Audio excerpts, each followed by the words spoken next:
Do you ever find yourself wishing you could step back in time? Well, come with me on a journey to a fascinating place called Sovereign Hill in Ballarat, Victoria, where you can step back in time and learn about what things were like during the goldfield rush of the 1850s.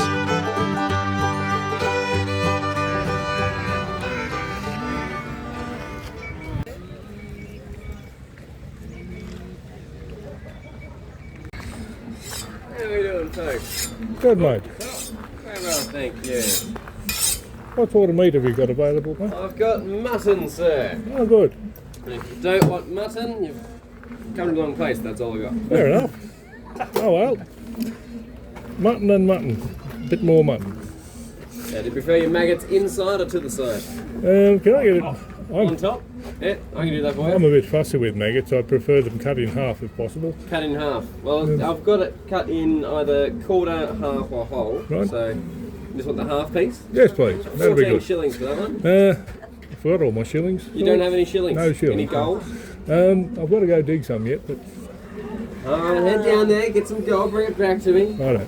Very Can't good. give you anything for free.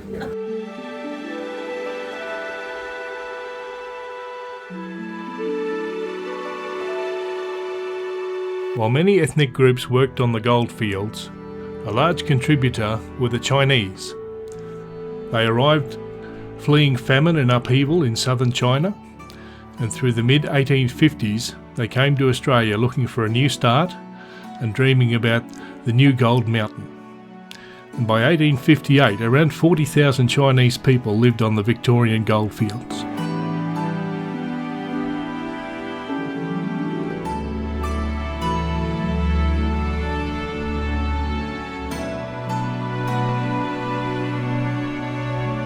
The Chinese faced a lot of difficulties, one of which was the hatred of the European miners, because the Chinese were better organised, often were healthier and had better systems and worked together closely.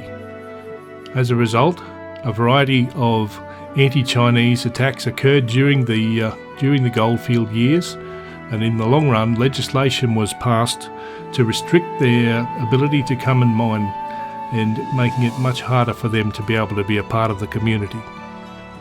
But regardless of these efforts, a strong Chinese population remained in Victoria and other areas of Australia where they settled, bringing new cultural elements and diversity, which continues today and gives us the benefits of a multicultural society which we now enjoy.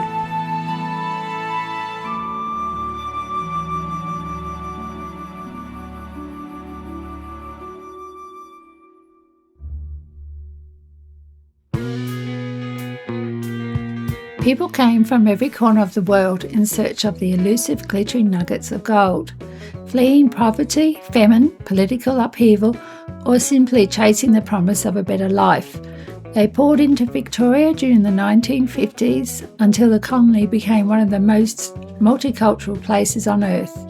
From farm labourers to clerks, drovers to engineers, sailors to shopkeepers, people of every trade and background tried their luck on the diggings. At first, miners lived in canvas tents pitched along creeks and gullies, but as the rush settled into something more permanent, they turned to materials around them, local timber, bark, mud brick and stone to build sturdier huts and shanties. Some of these rough settlements grew into thriving cities like Ballarat and Bendigo, their grand buildings funded by the wealth pulled from the earth. Others faded as quickly as they appeared, leaving behind only mullock heaps, collapsed shafts and the faint outlines of vanished streets, ghost towns swallowed by the bush and the memory.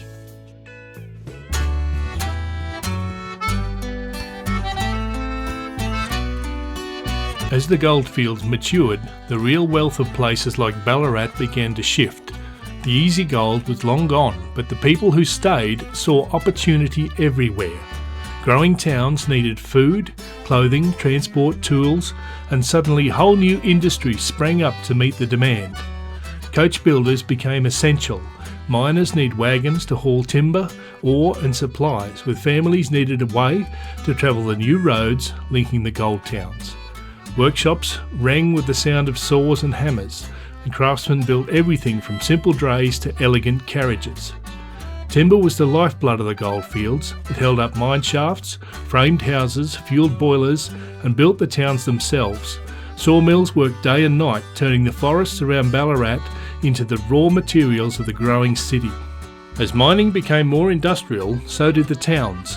Steam engines powered pumps, crushers, machinery, and workshops.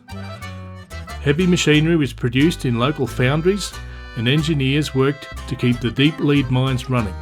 Ballarat became one of the great industrial centres of Australia long after the gold rush had faded.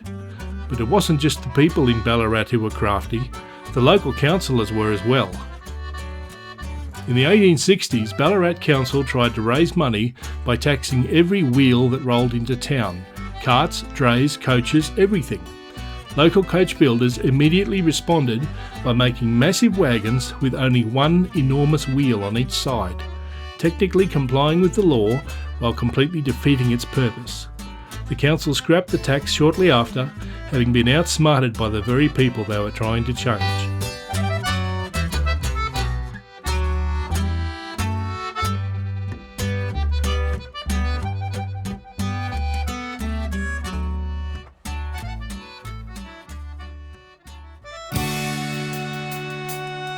Why was Sovereign Hill created? To save Ballarat's gold rush heritage. Before the last original buildings, machinery and memories disappeared in the 1960s.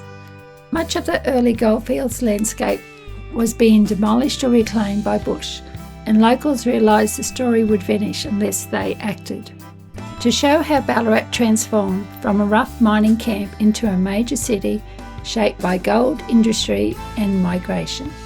The founders wanted people to experience the noise, energy and the chaos of the 1850s firsthand, not just read about it in books. To preserve traditional trades and skills like coach building, blacksmithing, carpentry and steam engineering by keeping them alive and working. Many of these crafts were disappearing from the modern Australia, so Sovereign Hill became a living workshop where they could be practiced and taught. To create a cultural and economic asset that would support Ballarat through tourism, education and local employment long after the mines closed. The town needed a new source of prosperity, and the world-class historical attraction offered a sustainable future. To tell the full multicultural story of the Goldfields, including Chinese miners, European migrants and Indigenous involvement, Sovereign Hill was designed to reflect the diversity of the real goldfields, not just the familiar British-Australian narrative.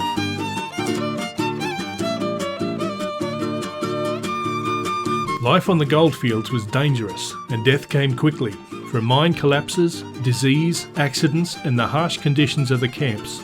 In the early days, burials were a simple affair, a rough pine coffin, a shallow grave on the edge of the diggings, and whatever rites the community could muster. As towns grew, undertakers and coffin makers became essential trades, crafting everything from plain boxes to polished hardwood caskets. And Goldfields' humour survived even in the darkest moments. One miner, thought dead after a shaft collapse, suddenly sat up while being measured for his coffin and shouted, "Put me down! I'm not paying for that!" And he lived for another 10 years.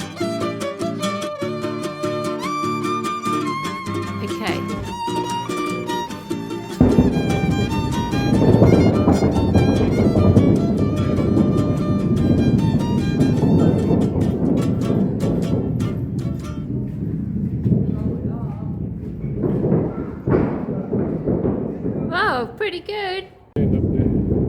Basically anywhere behind the rope, I think. Oh, okay.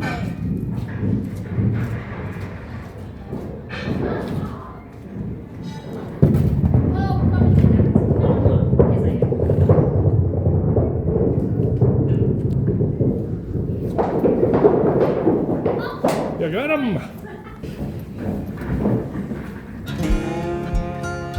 A visit to Sovereign Hill is a unique experience.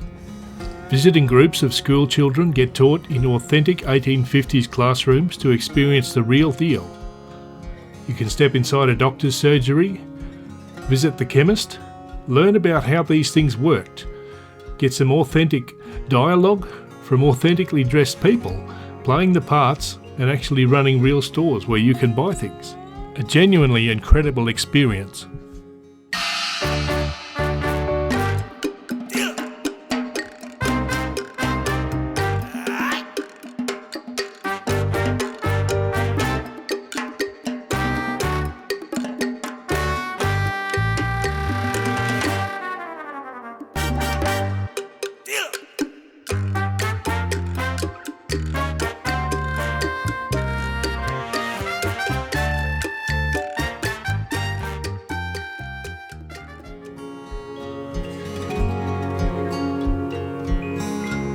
As the shallow alluvial gold disappeared, mining on the Victorian fields shifted from shovels and pans to full-scale industry. Deep leads and quartz reefs demanded heavy machinery, and the goldfields quickly filled with the sound of steam engines, compressors, winding gear. Miners descended hundreds of metres underground in cage lifts powered by massive cable winches, while ore was hauled to the surface in rattling trams and skips. At the surface, batteries of stampers crushed the quartz day and night, reducing rock to powder. Water tables and shaking screens separated the gold from the waste, turning raw ore into profit with ruthless efficiency.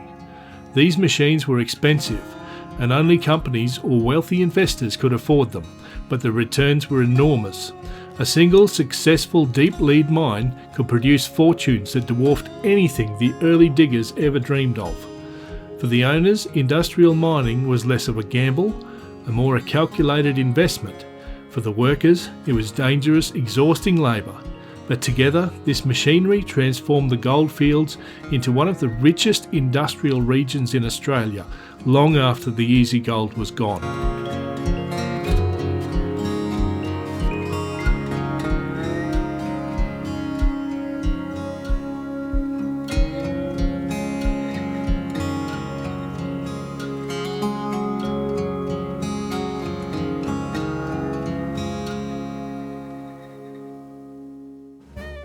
We only had one day at Sovereign Hill, and it was nowhere near enough to even scratch the surface. Yeah, there is just so much to see. There's a lot of tours. We didn't get a chance to go down the mine. It was spectacular to see so many young local people participating in this historical reenactment. The costumes, everybody was dressed in costume. It was so authentic. It was just wonderful. I really enjoyed it and would love to go back to see more. Yes, I think definitely a return trip to this area will be on the cards. There is so much history, so much to learn. We just didn't have a chance while we were there. But we have to wrap the video up here. So thank you very much for watching. Thank you, and we will see you on the next one.